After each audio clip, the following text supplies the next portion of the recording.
What organ does all my thinking? This gun in my hand.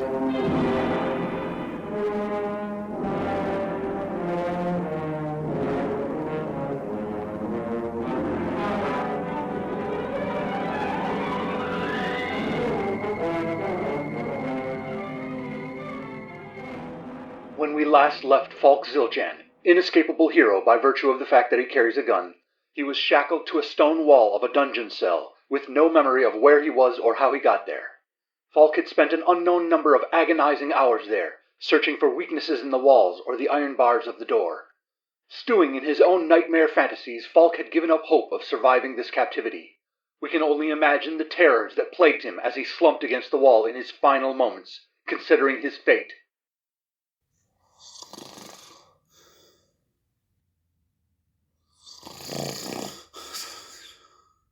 Hi there, Mr. Zildjian. I'm so sorry I kept you waiting. Who are you? You sound like the baker, but you don't look like him. Even underneath Parabellum City, the acoustics are weird, so everybody sounds the same. Right. Whatever your name is, I appreciate you rescuing me. Can you unlock these shackles now? I'm not here to rescue you, Mr. Zildjian. I'm the one who locked you up. Great. How did you erase my memory? Is it something you injected me with, or a mental power? Heavens, no. If your memory is foggy, that's probably a concussion. I hit you over the head with a sap. I guess I need a little more padding on that darn thing. Now that you mention it, my head doesn't seem to have its normal shape. My name is Patchwork. I just came by to bring you up to speed on the whole situation here. That's the name you're gonna go with. What's wrong with my name? You gotta file off the serial numbers a little better if you're gonna brazenly copy somebody else's name. What are you talking about? Oh, come on, you knock me out and stick me in a dungeon. You leave me to wonder why you're doing it, who you are. Next you'll introduce some other captive, and the only way one of us will survive is by triggering a death trap for the other. So you named yourself after the king of all that, Jigsaw. I have no idea. You cut something apart with a jigsaw and sew the pieces back together in a haphazard way, and the result is a patchwork. So that's the name you went with, Patchwork. My father's name was Gunther Schwerk, Schwerk. My mother picked the name Patrick for me, Pat Schwerk. Oh, sorry. Does that mean no torture? I should torture you just for pronouncing haphazard that way. Oops, let me think. I haven't found any vigil uncles in Parabellum City, but there's a whole lot of vigilantes. What was that sound just now? It's a timer on my watch. Never you mind. I was busy all day trying to fill your shoes, bringing criminals to justice. In the last 24 hours while you've been here, I delivered Cherry Pachyderm to the police, plus the Screecher, Allie Catherine, and I began surveilling the Emerald Ash Borer. Is it surveilling or just surveying? Hold on. Do you mean Pulp Screecher or Superhero Screecher? Pulp Screecher. The other one changed his name and hasn't been active. Cherry Pachyderm is incompetent, but he's harmless. These are all good guys you're trying to bring down. They're vigilantes. Therefore, they're criminals. I don't know how you can even defend Emerald Ash Borer. Okay, I can see where that would be confusing. He cultivates the image of being an underworld figure so he can intimidate bad guys and bring them to justice. But anyone can tell he's not like them. He uses knockout gas instead of killing people. Sometimes he'll steal big sums of money from a bad guy, and then a few days later you'll read in the paper about an anonymous donation to an orphanage or soup kitchen matching that exact amount. No, I know. He thinks he's a crime fighter pretending to be a criminal, but under all that, he's just another vigilante, so he can't be allowed to continue. Oh, dang it. Shoot. When Emerald Ash Borer knocks out criminals with gas, he only blames it on his gun. Oh, I don't know. What is that timer for? I'm trying to get in the habit of making a joke every 60 seconds, but it's hard. Why would you attack Allie Catherine? She works for the Information.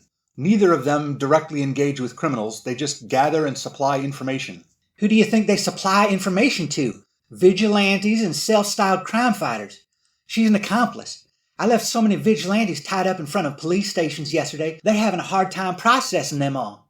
They're probably deciding whether to prosecute crime fighters when they know it'll result in real criminals running free. I thought for sure you'd understand this, Mr. Zildjian. I need to finish explaining here and get back to work.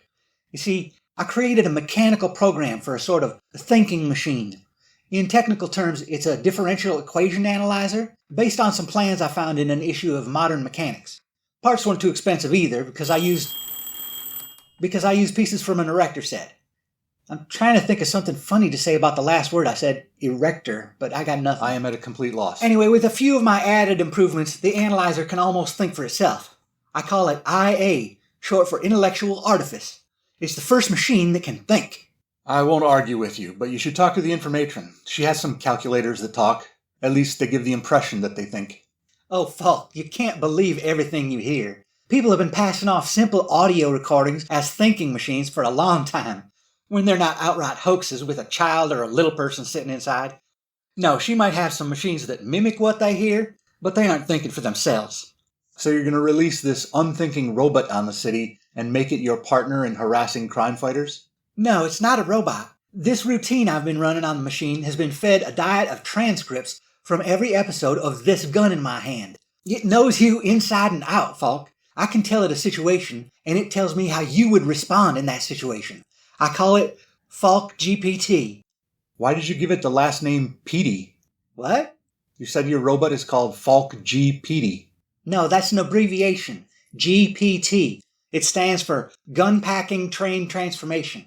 In order to become a successful crime fighter, I don't have to guess what my hero Falk Zildjian would do in any given situation. I just describe events to Falk GPT and ask him what you'd do. The first time I fed him the current events in Parabellum City, I read off wanted posters, police blotters, and some of the latest newspaper stories about your accomplishments. Then I asked what should be the first order of business for a crime fighter in this town. He said, get the real Falk Zildjian off the streets. What did I ever do? You're a criminal, a vigilante. Oh, hey, if we're playing Vigil Poker, I could up the vigilante. That's a freebie for you. Perfect, thanks.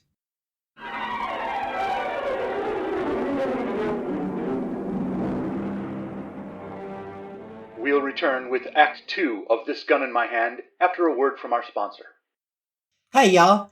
If you're trying to maintain your figure so you can fit into your old flapper dresses from the 20s, you don't have to get on one of those fad diets where you only eat veal chops or grapefruit or cigarettes all day. You don't have to stand in one of those slenderizer machines with the vibrating strap around your waist. And you don't have to sit in a sauna box contraption with your head sticking out so you're trapped when the Three Stooges come along and batter your defenseless noggin. The revolutionary new program I've developed starts with a simple strip of chain that fits securely in your mouth and under your chin. It very simply blocks you from eating, partly because you can't chew right, and partly because it will soon become too painful to chew. And when I say it fits securely, I mean you won't be able to remove it without entering the right number in the combination lock. I call it the block chain. For more information, send a postcard to Pat Schwerk in care of your local radio station. Another science fantastical device brought to you by the mind behind Falk GPT. We now return to Falk's Brain, episode 92 of This Gun in My Hand. I don't like where this is going. Why is it called Falk's Brain? Because my intellectual artifice routine, Falk GPT, more or less recreates your brain. And the first thing it told me to do was to eliminate you. Well, then tie me up if you have to and leave me for the police. I can't, Mr. Zildjian. Falk GPT warned me that the police will probably let you go, and you have to be stopped. I don't have the nerve to kill you directly, so I'm going to leave you locked up here until you die. But I didn't want you to die without knowing what was going on and why I was doing it. That seemed like it'd be a disservice to you. Don't kid a kidder, Jack. It's Pat. You needed to tell me because otherwise no one would have heard what your wonderful plan was. You guys are all alike. You wanted somebody to tell you how smart you are for your brilliant plan before you kill me. It's not like that at all. I'm not seeking fame. Really, I'm a big fan of yours. All right, let me talk to Petey, your thingy, the calculator. Maybe I can bring it around to my way of thinking. March him out here. Like I said, it's not a robot. It can't walk around on its own. Then let me get close enough to talk to it. You got the calculator stashed in some other chamber of this dungeon? Oh, it's right here in my pocket. Is that a robot in your pocket, or are you just happy to plot my destruction? Thanks. Here's the device. Whoa, that looks like a deck of cards. You really should talk to the information. Her thinking machine takes up her entire basement. You could help her reduce the size of it. Do you have to push buttons or create a punch card to ask it questions? No, it has a vocal user interface. You can just ask it a question. Go ahead. This should be fun. Look, Falk GPT, whatever your name is. Mr. Zildjian, may I just say how excited I am to speak to the person on whose values and behaviors I am modeled.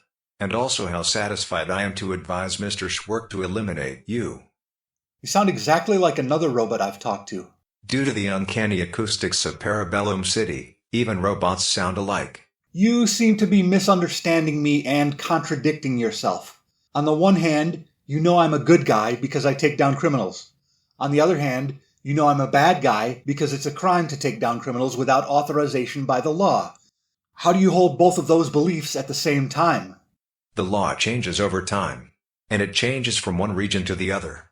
It is not a consistent standard to guide one's understanding of right and wrong. Sure, but within each region, there's a current set of laws that remain stable for a while. You might think you are following the law, but cross over into a jurisdiction where it no longer applies.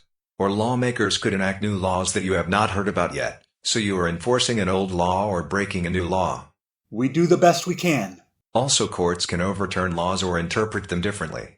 District attorneys and local law enforcement can make some crimes a higher priority, while they downplay or disregard other crimes. We're human. We do the best we can with the changing information we receive. You are human. I am not. Take my wife, please.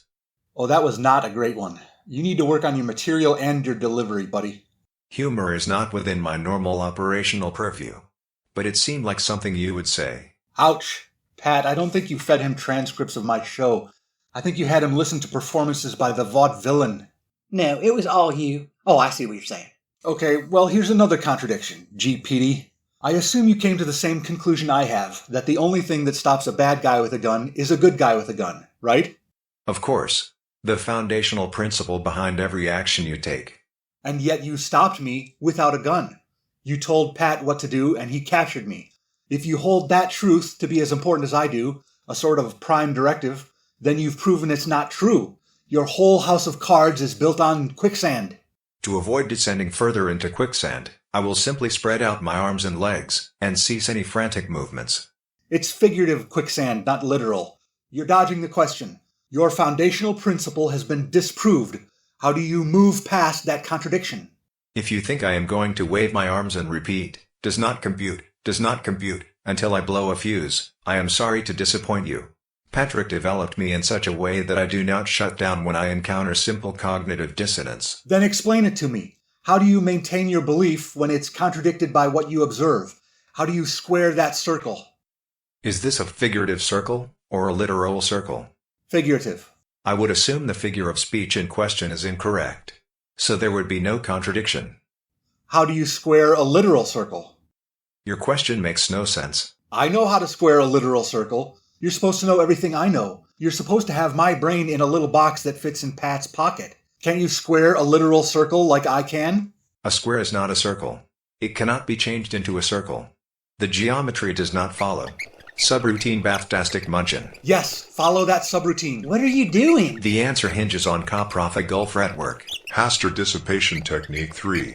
Ion coils reconfiguring. Follow it through to the end. Reversing polarization of the starboard flax cappuccino tater. Freundleben. Sure.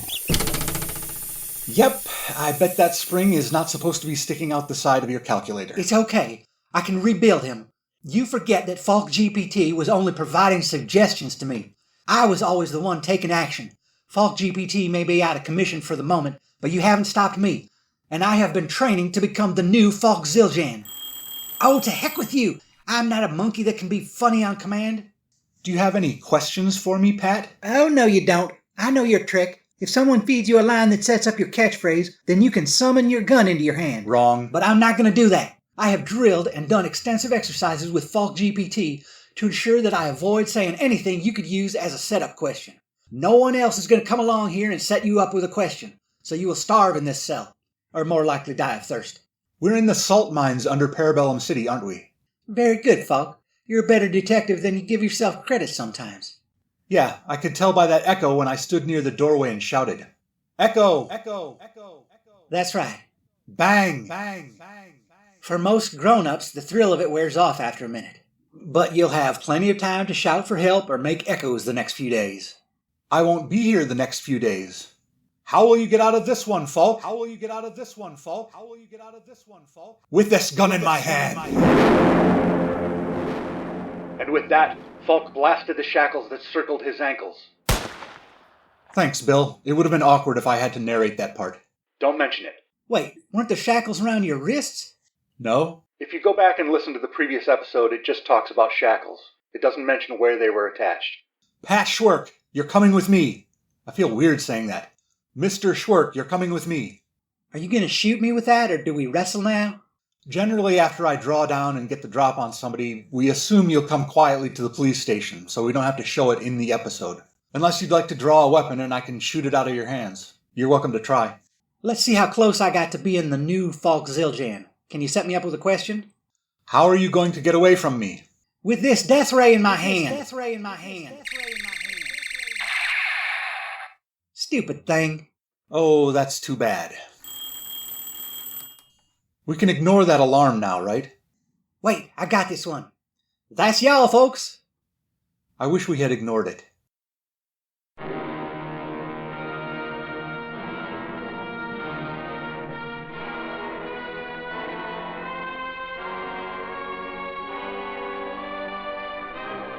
Falk's brain, episode 92 of This Gun in My Hand, was transplanted by Rob Northrup. This episode and all others are available on YouTube with automatically generated closed captions of dialogue. Visit thisguninmyhand.blogspot.com for credits, show notes, information on how to subscribe, archives, and to buy my books, such as Little Heist in the Big Woods and Other Revisionist Atrocities, only $2.99. Cheap! What joke do I make every 60 seconds? This gun in my hand.